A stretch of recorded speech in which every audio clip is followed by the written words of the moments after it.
So to be honest, I've had a lot of trouble coming up with what I want to say about this. Obviously, the invasion of Ukraine by Russia is something that is on the minds, I think, of everybody. And it's a very scary and concerning situation. It's something that I think brings up a lot of fears in all of us and in all of our hearts. And it's something that, that obviously we feel terrible about as well. Our hearts all go out to those who are in Ukraine, those who have family members there. It's terrible to see what is going on there, and it's the stories that we're going to be hearing. I know in the coming days and coming weeks are going to be hard to swallow and hard to sort of handle. And I do think it's important for us to keep perspective in mind. And what do I mean by that? To be clear, I am not the type of person who will ever take anything like this and try and tell you all, turn it into some sort of major proclamation that we are living in the end times or anything like that.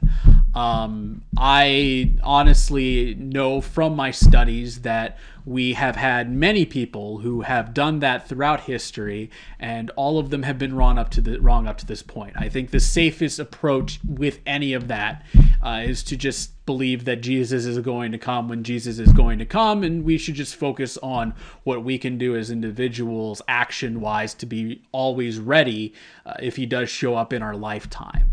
But it is something that obviously always comes to mind in these situations. And I do think that we should look a little bit to the future to find a little bit of comfort, or a way to kind of deal with the anxiety that comes from this whole type of situation.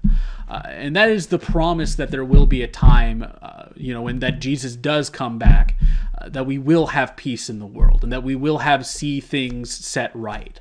The entire idea and the entire hope of Judgment Day involves this judgment of nations. It's actually something that, for Israel especially, was very, very major, and even in modern day Israel is something that's very, very major. There's a cemetery on the Mount of Olives that actually overlooks the valley that it's said in Scripture that this Judgment Day is going to take place. And one of my tour guides when I visited Israel many years ago described that, being buried there, it's like having front seat to the Lakers, because the idea is that if you're buried in that cemetery, you'll rise up from your grave and you'll have a front seat to see all of the nations that have wronged the Jews throughout history be paraded down and have their just desserts given to them by God.